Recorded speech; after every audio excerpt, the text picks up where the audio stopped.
Hey guys, welcome back to another video of AKG. भाई साहब, real Madrid रुकने का नाम नहीं ले रही है। बार्सिलोना में फाइनली डिपार्चर जो है वो अपन को देखने को मिलने वाला है। और एक कहानी जो मैंने आपको बताई थी वो मोस्ट प्रोबेबली सच्ची हो गई है। तो बिगिन करते हैं वीडियो को बिना किसी देरी के।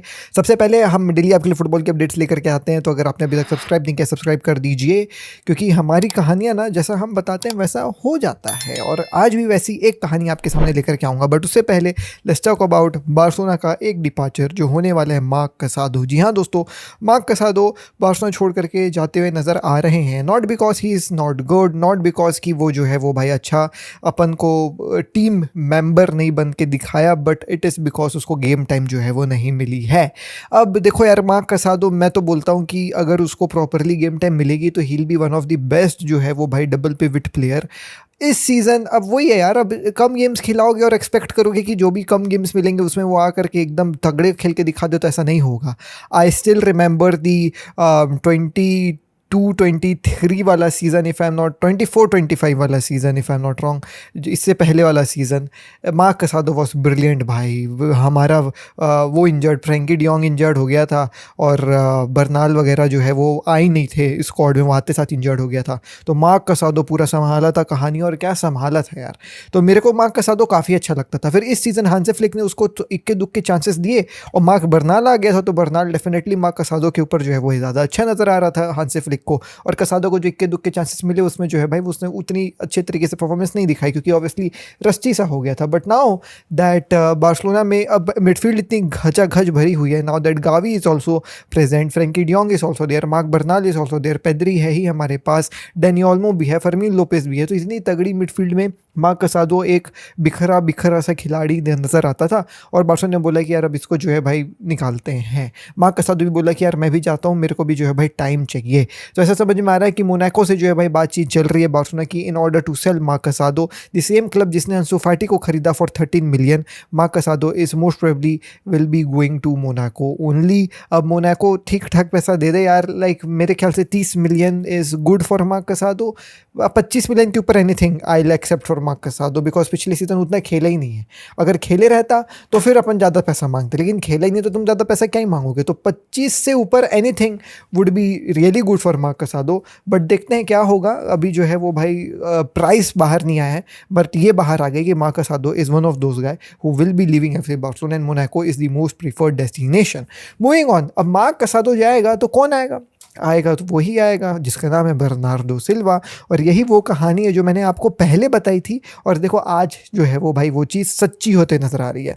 नॉट दैट कि बर्नार्डो सिल्वा का बार्सिलोना आने का कहानी चल रहा है, ये तो मैंने आपको पहले भी बताया, और ये आपको मेरे से पहले भी पता होगा, मेरे बताने से पहले भी पता होगा कि हाँ बर्नार्डो सिल्वा का बार्सिलोना का कहानी चल रहा है। लेकिन अगर आप रेगुलर व्यूअर हो तो आपको ये चीज़ बहुत अच्छे से याद होगा। मैंने आपको बोला था एथलेटिको मैड्रिड बर्नार्डो सिल्वा के लिए पड़ी हुई है, बार्सिलोना भी बर्नार्डो सिल्वा के लिए पड़ी हुई है। लेकिन बार्सिलोना अभी तुरंत बर्नार्डो सिल्वा को नहीं खरीद पाएगी, एथलेटिको मैड्रिड तुरंत खरीद लेगी। अगर बर्नार्डो सिल्वा बार्सिलोना आना चाहता है तो फिर उसको जो है भाई रुकना पड़ेगा, वेट करना पड़ेगा बार्सिलोना को किसी प्लेयर को निकालने के लिए। पहले वो प्लेयर निकालेंगे, उसके बाद बर्नार्डो सिल्वा आएगा, जिसमें वर्ल्ड कप के बाद का भी टाइम लग सकता है। कुछ प्लेयर्स ऐसे होते हैं जिन लोग बोलते हैं कि नहीं, मेरे को अपना फ्यूचर वर्ल्ड कप से पहले डिसाइड करना है, एग्जैक्ट मेरे यही वर्ड्स थे। और कुछ ऐसे प्लेयर्स होते हैं जो ये बोलते हैं कि मैं रुकूंगा क्लब के लिए, भले वर्ल्ड कप बाद में भी हो जाए, मुझे कोई दिक्कत वाली बात नहीं है, वर्ल्ड कप के बाद भी होगा तो चलेगा, I will wait for you. क्योंकि बर्नार्डो सिल्वा के लिए एथलेटिको मैड्रिड का भी डोर खुला है, बार्सिलोना का भी डोर खुला है। वो चाहेगा तो एथलेटिको मैड्रिड आज ज्वाइन कर सकता है, वो चाहेगा तो एथलेटिको मैड्रिड वर्ल्ड कप के बाद भी ज्वाइन कर सकता है। लेकिन वर्ल्ड कप के बाद बार्सिलोना का दरवाज़ा ज़्यादा खुल जाएगा तो वो बार्सिलोना आ सकता है। तो if you want to join FC Barcelona he will have to wait. And exactly वही कहानी हुई है, जो ये कहानी मैंने आपको पहले भी वीडियो में बताया था कि बर्नार्डो सिल्वा देखना रुकेगा फॉर बार्सिलोना, एंड एग्जैक्टली वही जो है वो फैब्रिजियो की तरफ से आज कहानी निकल के आई है। Bernardo Silva change plans and will decide his future after the World Cup. Initial plan was before World Cup, but Silva understands nothing is done yet and now plans to focus on Portugal. Bernardo will decide after the World Cup. Agent Joe Mendes tells me. Fabrizio की बात agent से होती है। Once again मेरी बात सही हुई, और ये देखो एजेंट ने बर्नार्डो सिल्वा की खबर बता दी है कि भैया he will wait now.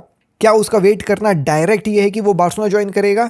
May be yes, maybe no, because depend करेगा कि उसके वेट करने के बाद बार्सिलोना का क्या सिचुएशन होगा। लेकिन बार्सिलोना उसकी तैयारी अभी से कर रही है, और उसकी तैयारी मार्क कैसाडो को बेचने से ही होगी। तो देख रहे हो मैंने जैसा जैसा बताया वैसा वैसा जो है वो हो रहा है। तो भैया ट्रांसफर्स के मामले में आप हम मेरे ऊपर भरोसा कर सकते हैं, इसलिए बोल रहा हूँ फुटबॉल के लवर हो तो सब्सक्राइब करके जाना। Moving on, let's talk about भाई साहब कहानी ऑफ हॉलैंड। अब देखें दोस्तों, रासमस हॉलैंड की आपकी मैं बात कर रहा हूँ, अर्लिंग हालैंड नहीं, हॉलैंड, रासमस हॉलैंड। तो हॉलैंड जो है वो भाई आपका प्यारा नापोली जो है भाई ज्वाइन करने वाला है, और मैनचेस्टर यूनाइटेड से गए थे, सेम लाइक जैसे जो है भाई रैशवर्ड गए थे। तो इस सीज़न मैनचेस्टर यूनाइटेड सोच रही थी कि हमारा काफ़ी अच्छा कमाई हो जाएगा, 30 मिलियन में जो है वो भाई मैनचेस्टर यूनाइटेड से रैशवर्ड बार्सिलोना को खरीद लेगी, और लगभग जो है वो रासमस हॉलैंड को 40 मिलियन में नापोली खरीद लेगी। तो रैशवर्ड वाला डील तो शायद नहीं हो पा रहा है at this point of time, लेकिन हॉलैंड वाला डील जो है वो हो गया। तो रासमस हॉलैंड जो है वो भाई नापोली को साइन करने वाले हैं फॉर अराउंड 39 मिलियन, यानी 40 मिलियन के आसपास का तुम जो है फिगर समझ सकते हो। और ये नापोली के लिए अच्छा खेला है यार, 44 गेम्स खेल करके 16 गोल्स, 6 असिस्ट मारा है, एवरेज अबव एवरेज जो है वो परफॉर्मेंस रही है नापोली की। तो काफ़ी सही जो है भाई, मेरे को लग रहा है ये अच्छा प्लेयर जो है भाई अपन को देखते हुए नज़र आएगा विद जो है वो भाई नापोली। अब सबसे कमाल की बात ये ना दोस्तों कि नापोली भी इस सीज़न जो है वो भाई ठीक ठाक ही खेली है, सेकंड सीरिया में जो है फिनिश करी है इंटर मिलान के नीचे। तो ऐसा नहीं है कि भाई नापोली एक ऐसी सी टीम है, नापोली अब अच्छी हो गई है। तो नापोली का जो है भाई कहानी अपन को ये देखने को मिल रहा है, रासमस हॉलैंड जो है वो भाई रुकने वाले हैं नापोली में, और 40 मिलियन जो है वो भाई कमाएगी Manchester United with Rasmus Hojlund का जाना। Moving on, let's talk about भाई साहब यहाँ पे आर्सेनल का एक जो है भाई लेफ्ट बैक जिसका नाम है कालाफियोरी। अब देखें दोस्तों, कालाफियोरी को जो है वो भाई रियल मैड्रिड लेना चाह रही है, ऐसी जो भाई कहानी निकल करके आ गई है। और यहाँ पे जो रीज़न निकल करके आया है वो ये है कि रियल मैड्रिड काफ़ी ज़्यादा खुश है विद कालाफियोरी का defensive capabilities, like he can play on the left wing as well and he can play on the centre back वाला position as well, he is a left footed player. तो काफ़ी अच्छा player है जो है वो भाई कालाफियोरी। अब देखो ना, दिक्कत कालाफियोरी के साथ क्या है मैं आपको बताना चाहता हूँ। कालाफियोरी जो है वो पिछले सीज़न जो है भाई आर्सेनल आया था। अब पिछले सीज़न से जब से ये आर्सेनल में है, ठीक है, ये जो है वो थोड़ा सा इंजर्ड होते हुए नज़र आया है। पिछले सीज़न भी ये थोड़ा सा इंजर्ड हो गया था, इस सीज़न भी ये इंजर्ड रहा है, इसके मसल में प्रॉब्लम है, इसके पैर में प्रॉब्लम है। तो ये एक इंजरी प्रोन प्लेयर है।